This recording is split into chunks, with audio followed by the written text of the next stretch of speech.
Go ahead now to the press conference with the latest information. Upon our arrival, we made entry into the house itself. We have a 20-year-old male who is the stepson of the decedents in here, a 14-year-old male, and mother and father here, all deceased here at this location. House is pretty deplorable inside itself, but there's some notes along with weapons that indicate that looks like it's going to be some type of murder-suicide, either by one or by two. Our coroner's office and detectives will have to, do determination with ballistics to determine that at this moment. Again, sad situation. We've been able to notify certain next of kin on the stepson of the other one, and working through those problems, but it looked like financial problems and stuff have led to, a destitute situation. And they took it into their own hands, unfortunately, this morning. So we'll be out here for a while processing this scene, and then we'll be able to give you as much update as we can later on. Dog was actually picked up by animal shelter. Who called 911? It was going to, presumably, it's going to be the adult male, from what we're hearing on the just a recording. I would think that's a safe bet, Michelle. So he's likely the shooter? There's some evidence that we're not sure if there's one or two shooters from that standpoint, and some of the information, could make me believe that maybe they decided to do this together from the parents, the mother and father. But I'm gonna let the coroner's office kind of make that determination. I mean, obviously, we don't know that right now, but there's some evidence that leads us to believe that way. Can you talk about the nature of the conversation in the 911 call? It was short. I mean, it was short. The dog's in the backyard, and we can't live like this anymore. Something to that standpoint, and you'll find 4 bodies when you get here, and that's what we found, unfortunately.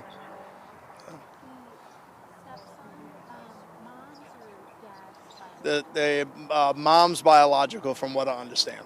That's the 20-year-old. Yes. I won't go that far yet. There's some evidence to believe that may be the case, but let us work. I mean, we're still processing that scene, and we've got to look at the weapons that were fired and when. So I'll certainly update you and give you that for sure. But I don't want to speculate too far, because that may not be the case. But let us look into that a little bit more. More than one weapon used?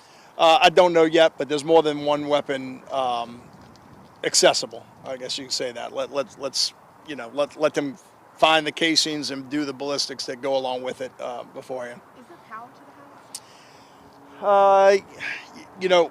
I don't see a light bulb in that house, to be honest with you, but I don't know. I don't know if there's power in that house right now. I noticed someone going in with a big light. Yeah, there's not any light bulb. We're lighting itself, but I'm not sure if that's just because light bulbs are out, or if there's power in or not. You talked about it being deplorable, but there is an indication they were living there. They were absolutely living there, yes, correct. Do we know whether the father was a cop or not? From what my understanding, he is a former policeman from several years ago for a different agency. I'm not going to release that right now, but it was not Jefferson Parish, but a different jurisdiction. Do we have ages on the I'm sorry? Ages? I don't. And do you know if the teenagers went to high school?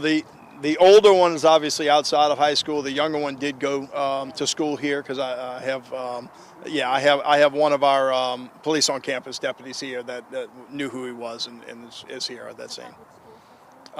Yes. Can you talk about where were they in the house? Were they in separate places in the house? No, I'm not going to release that yet. The parents were in their bedroom. I'll give you that, but I'm not going to release the locations of the other ones. Parents in their bedroom? In their bedroom, parents' bedroom, correct. And then this is the second murder-suicide? Yeah, we had one last night also. Apparent one, 2 brothers last night. Looked like got some type of argument, but apparently at this point in time, it's going to look like a murder-suicide by a brother shooting the other brother and then taking his own life. So within, Which brother?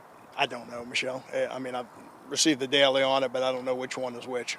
Reaction to you and your deputies having to respond to such heavy incidents You know, these are always the most tough here, you know, especially because of the age. You know, you're talking about a 14-year-old inside itself, but I mean, our deputies are trained to deal with this. We've had to deal with, you know, worse and better, obviously, but it's never fun to get these phone calls in the morning, you know, dealing with, you know, dropping off my own kids, and the next phone call is to come to this scene. So never fun, but that's all our job is. We've got to collect the evidence, do what we have to, and see what happened, if we can determine what happened. Had deputies been called out to this house previously? Not for that I any know of. issues? Not that I know of. Anything else, Sean? All right, y'all. Have a good